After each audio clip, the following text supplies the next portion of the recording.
Standing in the center of a crowded ballroom in Boston, I realized that blood might be thicker than water, but it certainly isn't stronger than the blinding greed of my own family members who viewed my existence as nothing more than a financial safety net for their own failures. I am Keira Vance, a 28-year-old financial analyst who spent nearly a decade building a life out of absolute nothingness, sacrificing my youth and my health to secure a future that was now being threatened by the very people who were supposed to protect me from the world's inherent cruelty. The wedding reception was originally meant to be a grand celebration of new beginnings and marital joy for my older sister. Yet, it had rapidly devolved into a public stage for a high-stakes ambush that I never saw coming, despite our turbulent history. My sister Heli Vance marched toward me across the polished marble floor with a look of pure, unadulterated entitlement that I had witnessed since we were small children, sharing a cramped and neglected bedroom in a house filled with broken promises. Before I could even open my mouth to greet the prestigious guests or offer my formal congratulations to the newlywed couple, her hand connected with my left cheek in a stinging, violent slap that echoed across the silent room like a sudden thunderclap in the middle of a peaceful summer storm. The physical pain was immediate and sharp, but the emotional shock of being assaulted in front of my professional peers and childhood friends was a far more agonizing sensation that seemed to paralyze my very soul. She did not offer a hug or a single word of gratitude for the $15,000 I had personally poured into her big day out of a misplaced sense of sisterly loyalty and familial obligation. Instead, she simply screamed at the top of her lungs that I was required to hand over the legal deed to my $500,000 house because she felt she deserved a life of luxury more than I ever would. My parents stood right behind her like silent sentinels of betrayal, nodding their heads in rhythmic agreement while whispering to the nearby guests that my professional success was just a lucky break, and that family property should always be shared for the greater good. They expected me to crumble into a million pieces under the combined weight of 300 staring eyes and the suffocating toxic pressure of their collective judgment.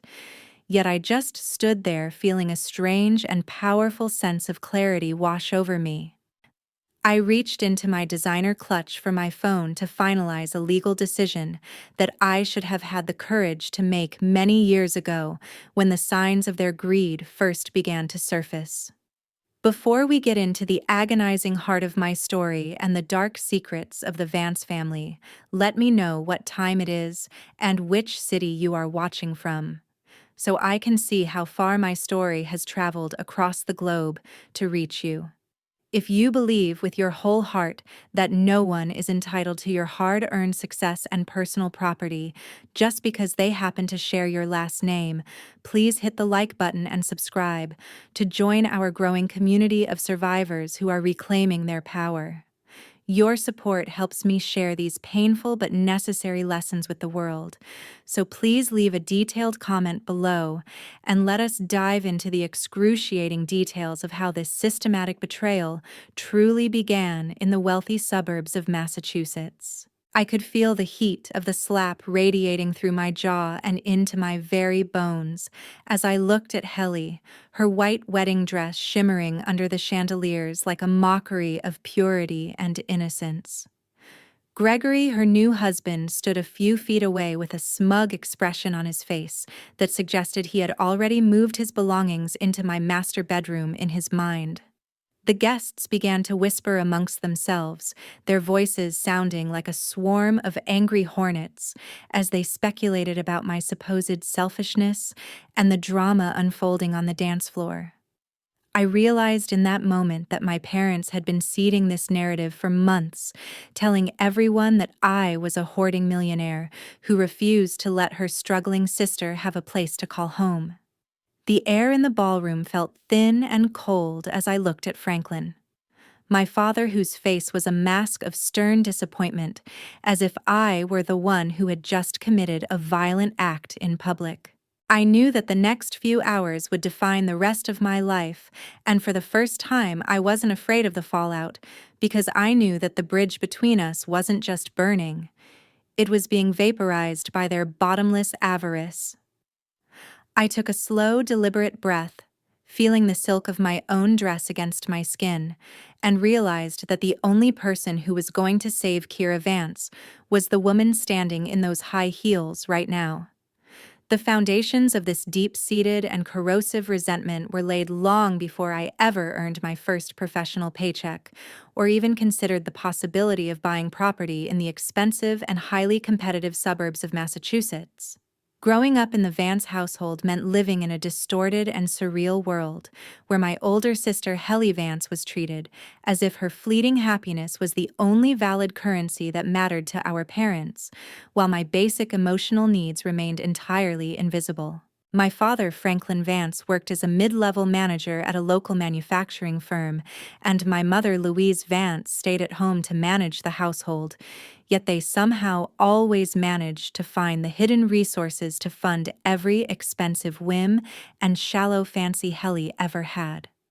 I vividly and painfully remember a specific Christmas morning when I was only 12 years old, watching with a hollow and aching stomach, as Heli unwrapped a brand new high-end computer, while I received a small box of used tattered books from a local charity drive. When I bravely and tearfully asked why the gifts were so lopsided and unfair during a time meant for joy, my father simply looked at me with cold, indifferent eyes and said that I was the smart one who would eventually find a way to get what I wanted through my own hard work. But Heli needed the extra help and expensive gifts to feel special and truly loved. This heartbreaking interaction became the recurring and exhausting theme of my entire childhood, a constant and cruel narrative where my natural independence and academic intelligence were used as sharp weapons against me to justify their blatant and ongoing neglect of my well-being. While I wore hand-me-down clothes that were often 3 sizes too big and spent my lonely weekends studying in the quiet corners of the local library to escape the suffocating tension at home, Heli was given expensive professional gymnastics lessons and brand new designer outfits for every minor social event she attended. I remember watching Mom and Dad beam with an unearned pride when Heli barely managed to graduate from high school after failing several core classes, throwing her a massive and expensive party, while my straight-A report cards and various academic awards were tucked away in a dusty kitchen drawer without so much as a second glance or a word of praise. They always insisted with a disturbing frequency that I was the strong one who didn't need any emotional or financial support from them, which quickly became their convenient and permanent excuse for pouring every available cent of their savings into my sister's bottomless pit of superficial needs. When I started working 3 exhausting part-time jobs during my grueling college years to pay for my own tuition, housing, and textbooks, Franklin told me with a straight face that it would build character and resilience for my future career. Yet he simultaneously dipped into his meager and dwindling retirement savings to buy Heli a luxury car. She eventually crashed into a telephone pole within 6 months of owning it. My best friend from university, Bridget Hall, used to sit with me in our tiny, cramped dorm room and listen to me vent for hours about the growing and terrifying disparity in how we were treated by the very people who were legally and morally supposed to love us equally. Bridget was the first person in my life to honestly point out that my family wasn't just supporting Heli. They were actively and intentionally training her to believe that the entire world owed her everything she desired, without her ever having to lift a single finger in honest labor.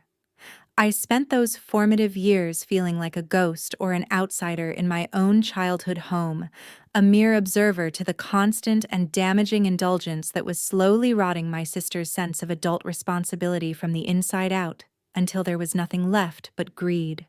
Mom would often call me into the kitchen during my brief visits home to lecture me about the importance of being more generous and kind to those less fortunate, subtly suggesting that I should give my hard-earned internship savings to Heli because she was struggling to find her true path in life. It never seemed to matter to them that her struggle was entirely self-inflicted through a long series of abandoned jobs, failed business ventures, and impulsive decisions that our parents continued to subsidize at the heavy expense of their own financial future. I recall one particularly cold evening when Louise sat me down, her eyes moist with well-practiced and manipulative tears, telling me that the true meaning of family was sacrifice, and that my refusal to pay for Heli's latest mountain of credit card debt was a definitive sign of a cold and unfeeling heart that would eventually leave me alone in the world. I looked at her tired, judgmental face and realized with a sudden sharp clarity that her definition of sacrifice only ever applied to me, never to the daughter who was actually causing the financial strain and emotional chaos on our household every single month. By the time I finally graduated and moved into my own tiny drafty studio apartment in the heart of the city, the emotional and psychological gap between me and the rest of the Vance family had become a vast, dark, and unbridgeable canyon that no amount of forced holiday dinners could ever hope to fill. I decided in that moment of solitude that my long-term survival depended entirely on my ability to become completely self-sufficient and armored against their demands, knowing deep in my soul that I would never have a safety net to catch me if I stumbled. 5 years ago, I stood in the prestigious mahogany-paneled office of a high-end real estate attorney in downtown Boston and signed the final stack of legal papers for a beautiful 3-bedroom colonial house located in a quiet, tree-lined neighborhood. This singular moment represented the absolute culmination of years of brutal 80-hour work weeks and a level of extreme financial discipline that most people my age would find completely suffocating and impossible to maintain for more than a month. I had saved every single performance bonus, lived in dangerous neighborhoods to keep my rent low, and survived on a strict, depressing budget of instant ramen and frozen vegetables for years, just to afford the 20% down payment on a property worth $500,000 in one of the country's most expensive markets. When I finally decided to share the monumental news with my family during a Sunday dinner that I had prepared and paid for myself, the heavy, suffocating silence that followed my announcement was far more revealing than any verbal criticism they could have possibly voiced out loud. My father, Franklin, set his silver fork down with a loud, aggressive clatter against the china and asked me with a sneer why a single woman with no prospects of marriage or children needed such a large and expensive house, heavily implying that my personal success was an act of extreme selfishness against the collective needs of the Vance family unit. Heli didn't even bother to look up from her smartphone during the entire meal, but I could see the predatory narrowness of her eyes as she calculated the potential market value of the granite countertops and the manicured lawn she had seen in the professional photos I had shared with a sense of pride. Mom sat there at the head of the table, nervously twisting her gold wedding ring, eventually whispering in a shaky voice that it was a terrible shame Heli was still living in a cramped, moldy apartment in a bad part of town, while I had so much extra wasted space going to a single person. They didn't ask me about the mortgage interest rates, the structural integrity of the house, or the exciting renovations I was planning to do with my own 2 hands.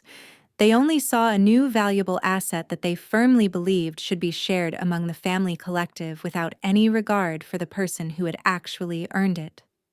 I realized with a sinking heart that my house was not a source of genuine pride for them, but rather a glowing target for their future financial demands and a painful daily reminder of Heli's total and complete lack of progress in her own adult life.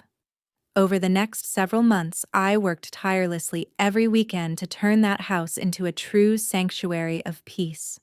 painting the walls in soft tones and selecting furniture that reflected the stability and elegance I had craved since my turbulent and unpredictable childhood. Every time I walked through the heavy oak front door and smelled the scent of fresh paint and lavender, I felt a profound and deep sense of peace, knowing that no one in the world could take this achievement away from me because I had earned it with my own sweat, my own tears, and my own unwavering determination. I was blissfully unaware at the time that my parents were already whispering poisonous thoughts into Heli's ear in the background, telling her repeatedly that it wasn't fair for her younger, luckier sister to have so much while she had so little to show for her 30 years of life. They were actively and maliciously cultivating a narrative of victimhood for my sister, suggesting to her and all our relatives that my prosperity was somehow a direct theft from her own potential future and her rightful place in the world as the eldest child. I intentionally kept my distance for a while, focusing heavily on my demanding career and enjoying the quiet sanctuary I had built with so much personal effort. But the manipulative calls from Mom started becoming more frequent and increasingly desperate in their emotional tone as the winter months approached. She began mentioning with alarming regularity that Heli was facing another legal eviction notice from her latest landlord, and that it was my sacred, God-given duty as a sister to prevent her from ending up on the cold, dangerous streets of Boston during a blizzard.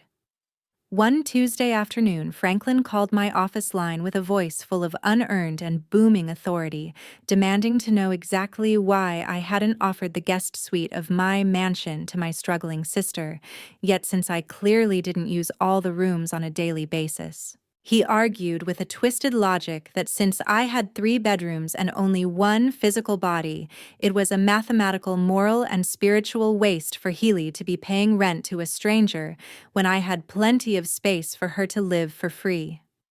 I tried to calmly explain that I valued my hard-won privacy and that Heli's long-documented history of financial instability and total lack of personal boundaries made me extremely hesitant to bring her into my private home, but he quickly dismissed my valid concerns as being elitist, cruel, and un-Christian. He told me in no uncertain terms that if I didn't help my sister in her time of great need, I would no longer be considered a part of the family he had worked so hard to build and protect over the long decades of his life. This was the first time I felt the cold, sharp, and terrifying realization that their love for me was entirely conditional on my willingness to be a silent provider and a convenient doormat for Heli's chaotic life. I spent hours that night sitting in my dark living room looking at the beautiful walls I had painted myself with so much hope for the future, wondering if I was truly the cold-hearted monster they were painting me to be in their twisted family narratives. 1 year ago, I made the catastrophic and life-altering mistake of allowing my overwhelming sense of guilt to override my common sense when Heli showed up at my doorstep unannounced, with 3 massive suitcases and a tearful rehearsed story about a landlord who had supposedly treated her with extreme unfairness. My mother Louise had spent the preceding weeks calling me at all hours of the night to plead Heli's case, claiming with a trembling voice that it would only be for a very short period of transition, while my sister finally got her life back on track and secured a steady job in the city. I clearly and vividly remember sitting Heli down in my kitchen and telling her that she could stay in the guest room for a maximum of 3 months, and that she was strictly required to contribute to the utility bills, while she looked for a sustainable career path that didn't involve begging for handouts. Instead of showing even a microscopic shred of gratitude for the roof over her head, Heli immediately began treating my home like a high-end, all-inclusive resort, frequently inviting her new boyfriend Gregory over to use my kitchen and living room as if they were the rightful legal owners of the entire property. Gregory was a man who seemed to have no discernible career path, or even a basic sense of social etiquette, possessing a particular penchant for drinking my most expensive bottles of wine, while complaining loudly about the perceived unfairness of the corporate world and the government. Within a matter of weeks, the peaceful sanctuary I had worked so hard to create with my own labor was filled with the jarring noise of their constant petty arguments and the lingering, unpleasant smell of the greasy takeout food they never bothered to clean up after themselves. I would frequently come home after a grueling 12-hour shift at the financial firm to find my kitchen sink overflowing with dirty, crusty dishes, and Gregory sprawled out on my designer sofa, watching sports at a deafening volume without even acknowledging my presence. When I finally confronted Heli about the mounting electricity bills and the unacceptable clutter in the common areas, she simply laughed in my face and told me that I was being an uptight, miserable workaholic who should be happy to have family around to keep the house from feeling like a museum. One rainy evening, I walked into the laundry room to find Gregory washing his muddy gym clothes with my delicate silk work blouses, effectively ruining hundreds of dollars worth of professional attire that I needed for high-stakes client meetings the following day. When I demanded that he take responsibility and pay for the extensive damage he had caused to my property, Heli stepped between us and screamed that I was a heartless millionaire compared to them, and that I should stop counting pennies when my own flesh and blood were struggling to survive. I started noticing with a growing sense of alarm that items were going missing from my pantry, and even my jewelry box. And more disturbingly, Heli had even tried to change the security codes on my smart home system without my permission in an attempt to lock me out of my own digital ecosystem. My father, Franklin, called me later that night to say that I should be grateful that Heli was keeping me company and that I shouldn't be so obsessively focused on money when it came to the well-being of my own siblings. I was rapidly becoming a prisoner in my own home, forced to hide in my bedroom to avoid the toxic energy and the blatant disrespect that had moved into my living space without my genuine consent or approval. They began hosting small, unannounced parties on Tuesday nights, while I was trying to prepare for major financial presentations completely and maliciously, ignoring my repeated requests for silence and basic respect for my professional schedule. Bridget Hall came over one afternoon while Heli was out, and was absolutely horrified to see the physical state of my guest wing, urging me with tears in her eyes to start the legal process of removing them before things got even worse for my mental health. Bridget warned me that they weren't just guests anymore. They were social parasites who truly believed that my hard work was their personal inheritance, and that they would never leave unless I used the full force of the law to extract them. I hesitated because I didn't want to be the villain in the family story who threw her own sister out during her wedding year, but that hesitation only gave Heli and Gregory more time to entrench themselves in my life and my finances. They even started receiving their official government mail at my address and telling our distant relatives that the house was a Vance family estate, a strategic and legal move I didn't recognize at the time as a way to establish permanent residency in the eyes of the Massachusetts court system. Every night, I lay in bed listening to the floorboards creak under their weight, feeling my sense of safety evaporate, and realizing that my kindness had been mistaken for a weakness that they intended to exploit, until there was absolutely nothing left of my spirit or my bank account. At the wedding reception, the tension that had been simmering beneath the surface for over a year finally exploded in front of 300 prestigious guests who had gathered to celebrate the union of Heli and Gregory in a lavish, gold-leafed Boston ballroom. I had already spent over $10,000 of my personal savings helping to fund the gourmet catering and the elaborate floral arrangements just to keep the peace and satisfy my mother's endless daily demands for a perfect social media-worthy day for her favorite child. The ballroom was filled with the cloying scent of expensive lilies and the sophisticated sound of a professional string quartet, a luxury that I had funded entirely while my own bank account took a significant and painful hit for the sake of a family that didn't even like me. Halfway through the expensive dinner, Heli took the gold-plated microphone and invited me to the center of the dance floor, her face flushed with a mixture of expensive champagne and a deep, simmering sense of malice that I could see even through her heavy bridal makeup. She began a speech that initially sounded like a sentimental tribute to our childhood,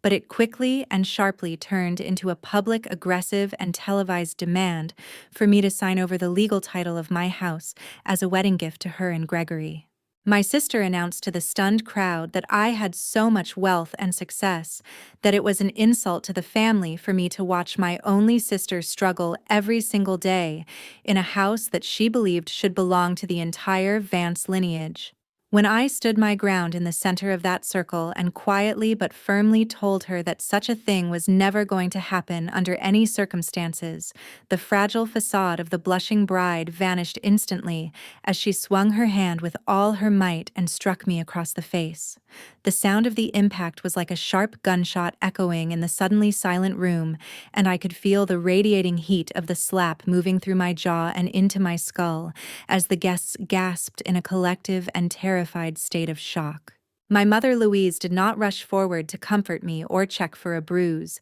Instead, she grabbed my arm with a claw-like grip and hissed into my ear that I was ruining the most important day of my sister's life with my pathological stubbornness and greed. Franklin followed close behind her like a towering shadow of judgment, his voice booming across the ballroom as he told the assembled crowd that I had more than enough wealth to share, and that it was only right for Heli to have a stable home for her new marriage. Heli continued to scream at me in front of everyone, her voice echoing off the high ornate ceilings as she demanded the $500,000 house because she felt she deserved a real life after the years of perceived hardship she had endured. I looked into the eyes of my parents and saw only a cold, calculated, and terrifyingly deep betrayal that proved once and for all they had never truly valued me as a human being, but only as a resource to be harvested for Heli's benefit. Gregory stood there in his tuxedo with a smug and arrogant grin, clearly and openly anticipating the moment he would move his dirty sneakers into my master bedroom and live off the fruits of my hard work for the rest of his lazy, entitled life. One of the bridesmaids, a woman who had spent the entire night drinking the wine I paid for, whispered loudly enough for the surrounding tables to hear that I was a selfish, ungrateful brat for not helping my sister on her one special day. I felt a wave of cold nausea wash over me as I realized that my entire family had spent the last several weeks painting me as a cold-hearted villain to everyone they knew to prepare the social ground for this public ritualistic ambush. I didn't waste my breath arguing or shouting back at them in that moment of public humiliation. Instead, I took a long, steady, and transformative breath and looked at each of them with a calm smile that I knew would haunt their dreams for many years to come. I turned my back on the entire assembly of judgmental strangers, and traitors walked out of the ballroom without uttering a single word of defense, and pulled my phone from my clutch to send a pre-drafted urgent message to my legal team.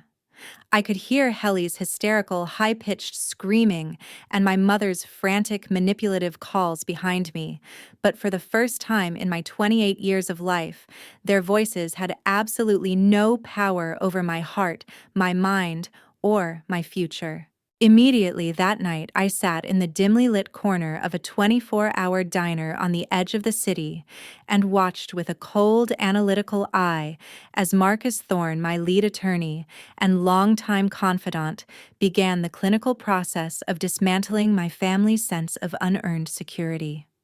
Marcus had been warning me for many months to prepare for this exact type of scenario, and he had already meticulously drafted all the necessary legal documents to protect my interests in the event of a total and irreparable fallout with my biological relatives. We sat over mugs of cold, bitter coffee as he explained the complex intricacies of the tenant and eviction laws in the state of Massachusetts, and how we could use Heli's own recorded aggressive behavior against her in a court of law to speed up the process. I authorized him with a steady hand to immediately file a formal no-nonsense eviction notice against both Heli and Gregory, ensuring that their legal right to occupy my property would be terminated within the shortest time frame the legal system would allow.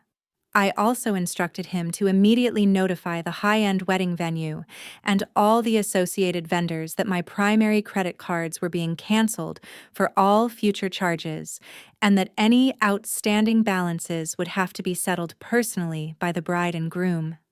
Marcus looked at me through his glasses and noted that they would almost certainly try to argue that I had made a verbal binding agreement to gift them the house, but we had the extensive paper trail and the digital recordings of their threats to prove the house was always my sole property. The massive financial support that had been flowing from my corporate accounts like an open tap for years was shut off in a single decisive instant, leaving my parents and my sister to face the staggering real-world costs of their own unchecked extravagance.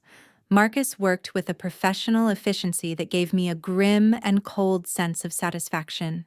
his fingers flying across the laptop keyboard as he submitted the urgent filings to the court's electronic system before the clock struck midnight.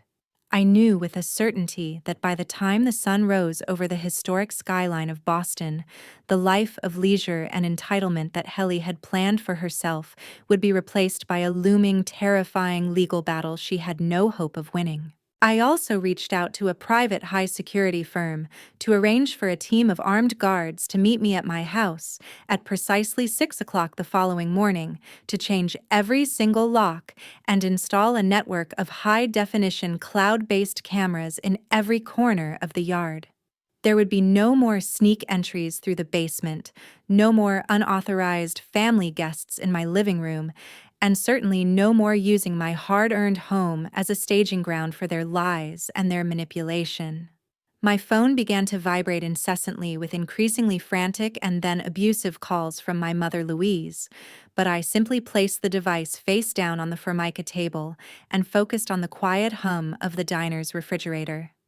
She sent a desperate text message claiming that my father was having sudden chest pains and a possible heart attack because of the extreme stress I was causing the family, a classic textbook tactic they had used for years to guilt me into financial submission. I didn't fall for the trap this time, knowing deep down that Franklin's health was only ever a concern for them when it could be used as a sharp bargaining chip to get what they wanted from my bank account.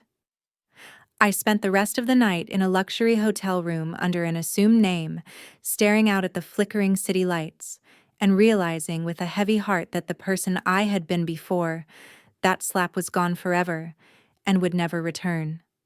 The new Keira Vance was a woman who understood that loyalty is a two-way street, and that I owed absolutely nothing to people who saw me as a target for extraction, rather than a daughter or a sister with my own dreams. I felt a strange and fleeting sense of mourning for the family I never truly had, but it was quickly replaced by a fierce, burning, and unbreakable determination to protect the life I had built for myself with my own two hands. 1 week later, the brutal consequences of my family's collective actions arrived at the doorstep of my house in the form of 2 uniformed officers and a formal court-stamped notice of immediate removal that marked the end of their parasitic reign. I had spent the previous several days staying in a secure location with Bridget Hall, who helped me meticulously document every single piece of designer furniture, every electronic device, and every valuable heirloom in the house, to ensure Heli did not attempt to steal or destroy anything on her forced way out of my life. Heli was still wearing her expensive silk wedding robe and sipping a latte I had paid for when the officers knocked firmly on the door to inform her that her legal time in my guest wing had officially and permanently come to an end. I watched from the safety of a neighbor's porch across the street, my heart cold and steady, as she began to scream at the top of her lungs at the officers, claiming that I was a heartless, demonic monster for doing this to my own sister during what should have been her honeymoon week. She shrieked that this was a family house and that they could not simply throw a newly married woman onto the street like common trash, her voice cracking with a level of desperation and raw panic that I had never heard in all our years of sibling rivalry. Gregory tried to intervene by puffing out his chest and presenting a weak, pathetic legal argument he had clearly copied from a random internet forum about squatters' rights, but the officers were completely unmoved by his empty blustering and insisted that they vacate the premises within 30 minutes or face immediate arrest for trespassing. While they were being unceremoniously escorted to the curb with their mismatched suitcases and garbage bags full of clothes, my father Franklin arrived on the scene in a frantic and visibly angry state, his face a terrifying shade of purple, as he tried to call my cell phone over and over again. He tried to physically block the officers from doing their job, shouting that he was the patriarch of the Vance family and that his personal word was the only law that mattered within the walls of any home his children occupied. He was quickly and sternly threatened with handcuffs for interfering with a legal court order, and I watched from a distance as the last of his arrogant posture finally crumbled under the undeniable weight of real-world legal consequences. The high-end wedding venue had also sent a specialized collection agency to my parents' modest house earlier that morning for the unpaid balance of $15,000, a massive debt they had lazily assumed I would simply cover, without any questions asked. Without my substantial monthly direct deposits to their joint savings account, Franklin and Louise suddenly realized with a shock that they were utterly unable to maintain their own middle-class lifestyle, let alone bail Heli out of her newest and most expensive predicament. Gregory, seeing that the fountain of wealth and easy living had finally dried up for good, decided that his eternal commitment to Heli wasn't nearly as strong as he had claimed during the candlelit ceremony. He moved out of their temporary dingy motel room within 48 hours of the eviction, taking the small amount of cash Heli had left and leaving her to face the harsh reality of her choices without his support or my financial backing. My sister was left entirely alone, surrounded by the expensive remnants of a wedding she couldn't afford, and a family reputation that had been permanently shattered by her own public violent outburst on the dance floor. The 300 guests who had witnessed the slap were now whispering in every social circle in Boston about the spectacular downfall of the Vance family, and no amount of frantic social media damage control or crying videos could fix the truth of what they had seen with their own eyes. I felt absolutely no pity for any of them as I watched the professional moving van arrive to take my remaining belongings to a secure storage unit, while I finalized the lucrative listing for the sale of the house. Every single time Heli tried to post a manipulative video online crying about her homelessness and my supposed cruelty, Marcus Thorne would immediately send a terrifying cease and desist letter, accompanied by a copy of the police report detailing her physical assault on me. I spent that final evening in the empty house walking through the rooms, feeling the ghosts of their entitlement fading away as I prepared to close this chapter of my life forever. I realized that the house was no longer a sanctuary, but a crime scene of the soul, and the only way to truly heal was to walk away from the property and the people who tried to steal it from me.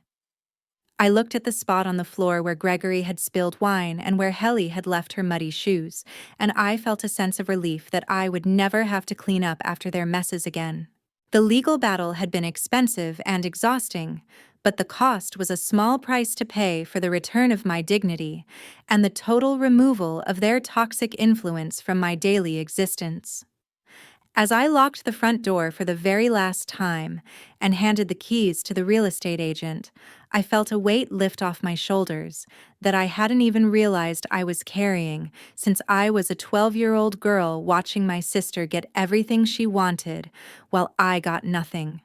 6 months later, I am sitting on the sun-drenched balcony of my new high-rise apartment in a completely different city, looking out at a wide horizon that feels filled with endless shimmering possibilities and absolutely zero obligations to the ghosts of my past. I successfully sold the house in Boston for a significant and life-changing profit after a bidding war, and every cent of that money is now safely and strategically tucked away in an investment portfolio that my biological family will never be able to touch or even see. The final sale of that house was the absolute last cord I needed to cut a powerful and symbolic gesture that I was no longer anchored to a physical place filled with such toxic, painful, and degrading memories. Heli is currently working two grueling retail jobs at a local mall just to afford a tiny one-room studio apartment in a dangerous neighborhood, and she spent most of the last few months trying to sue me for emotional distress, only to have her case laughed out of the courtroom by a judge who had watched the viral video of her slapping me in her wedding dress. My parents were forced by their own debts to downsize their home and move into a small, cramped condo where they now spend their lonely days bitterly blaming each other for the financial and social mess they created through their favoritism. Franklin reached out to me one last time through a pathetic and poorly written email, asking for a substantial loan to cover his rising property taxes and medical bills, but I deleted the message without even reading past the first few desperate sentences of his plea. I haven't spoken a single word to any of them since that night at the ballroom, and every time I feel a small, lingering flicker of guilt, I just close my eyes and remember the stinging, radiating heat on my cheek and the look of pure animalistic greed in my sister's eyes as she demanded my life's work. I have learned through this agonizing process that being part of a family is a high privilege that must be earned every single day through mutual respect, honesty, and love, not a biological birthright that allows someone to treat you like a personal bottomless ATM. This long and difficult journey has taught me that the strongest and most important walls in life are not made of expensive bricks and mortar, but of the firm, unbreakable boundaries we set to protect our own mental peace and our hard-earned personal dignity from those who would seek to destroy it. If someone in your life is consistently and intentionally making you feel like you are not enough unless you are giving them your money, your time, or your soul, please realize that you have the absolute power to walk away and build a better, brighter life for yourself. Your mental health, your physical safety, and your hard-earned professional success are worth far more than the fleeting approval of people who only want to pull you down to their level of misery and failure. I stand here today as a testament to the fact that you can survive the betrayal of those closest to you and come out on the other side stronger, wealthier, and more at peace than you ever thought possible. Kamanja ngikau chuyen kuatoi, nu ban tung bijoy shu bat kong boy chin, nhung hingoi than, yun hat mong kau chuyen, nai shoban shoot kan, jamje jung len, bao vishin min, va tai san kua min. Please share your own stories of setting boundaries and overcoming family greed in the comments below, as I would love to hear how you have navigated these difficult waters and reclaimed your own power in the face of betrayal. Your experiences are incredibly valuable, and by sharing them, we can build a community that supports one another in the pursuit of a life free from toxic manipulation and unearned guilt. Don't forget to hit the subscribe button and the notification bell so you never miss a new story about standing up for what is right, fighting for your truth, and reclaiming your personal power from those who would try to steal it. Your support means the absolute world to me, and it helps me continue to share these vital life lessons with everyone across the globe who might be going through a similar struggle right now. Remember that your ultimate value as a human being is not defined by how much you can do for others or how much money you can provide, but by the person you choose to be and the boundaries you choose to keep when the entire world tries to take everything from you. Be incredibly strong, stay fiercely focused on your own personal goals, and never ever let anyone convince you that your hard-earned success is a crime against those who simply refuse to put in the work to build their own lives. You are the architect of your own future, and no one else holds the keys to the house you have built for yourself unless